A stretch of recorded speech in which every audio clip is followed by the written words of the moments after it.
அன்புள்ளவர்களே, கர்த்தர் உங்களை நேசிக்கிறார். இந்த நாள் இனிய நாளாக அமையட்டும். நம்முடைய உரிமைகளை நாம் விட்டு விடலாமா? அதனால் என்ன ஆகும்? அது பிறரிடம் போய்விட்டால் நம் மதிப்பு எப்படி இருக்கும்? நமக்கு உண்டானதை, கர்த்தர் கொடுத்ததை ஏமாற்றி பிறர் வாங்க நாம் அனுமதிக்கலாமா? இதைத்தான் வேதத்திலே பார்க்கிறோம். ஆதியாகமம் 27ஆம் அதிகாரத்திலே ஈசாக்கு என்பவருக்கு ஏசா, யாக்கோபு என்று 2 குமாரர்கள். அதில் மூத்தவனான ஏசா உடல் முழுவதும் சர்வாங்க ரோமம் தரித்தவனும் வேட்டைக்காரனுமாய் இருந்தான். இளையவன் யாக்கோபு ஈசாக்கிற்கு ஏசா வேட்டையாடி வருவதிலிருந்து சமைத்தால் ருசியாக இருப்பதால் ஏசா மேல் பச்சமாயிருந்தான்.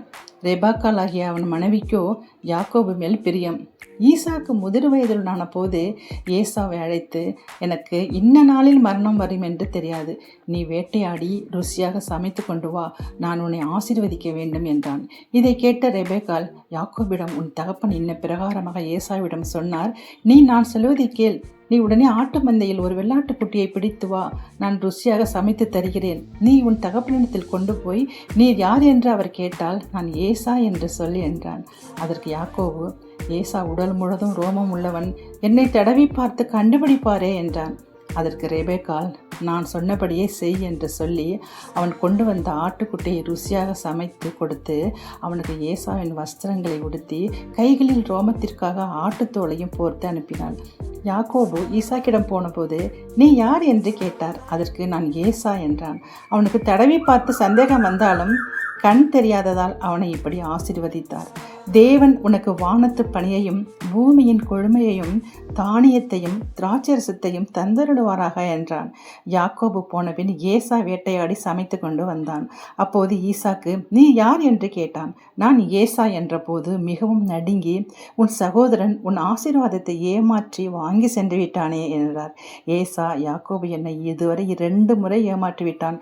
ஏற்கனவே என் சேஷ்ட பாகத்தை வாங்கி கொண்டான், இப்பொழுது உங்கள் ஆசீர்வாதத்தையும் வாங்கி கொண்டான் என்று சொல்லி, தகப்பனே, எனக்கென்ன ஆசீர்வாதங்கள் ஏதும் நீங்கள் வைத்து வைக்கவில்லையா என்றபோது ஈசாக்கு அவனை, உன் வாசஸ்தலம் பூமியின் சாரத்தோடும் உயர வானத்திலும் இருந்து இறங்கும் உன் பட்டயத்தினால் நீ பிழைப்பாய், நீ உன் சகோதரனை நீ சேவிப்பாய் என்று வாழ்த்தினான் என்று பார்க்கிறோம்.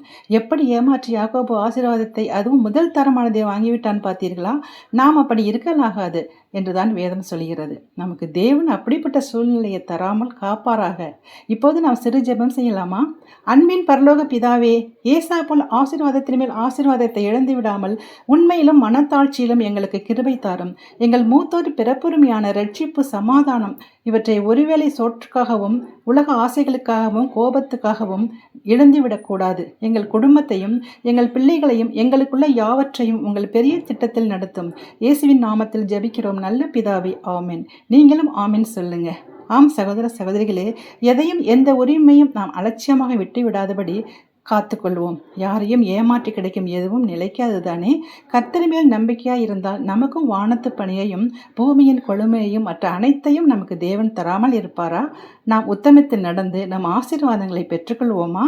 இந்த வார்த்தைகள் உங்களுக்கு ஆசீர்வாதமாக இருந்தால் உங்கள் பிரியமானவர்களுக்கு ஷேர் செய்யுங்கள். அவர்களுக்கு நன்மைகள் கிடைக்கட்டும். இந்த வீடியோ பார்க்கும் அத்தனை ஆத்மாக்களையும் கர்த்தர் சந்தோஷத்தினால் நிரப்புவாராக. கர்த்தர் உங்களை ஆசீர்வதிப்பாராக. வாழ்த்துக்கள். ஆமென்.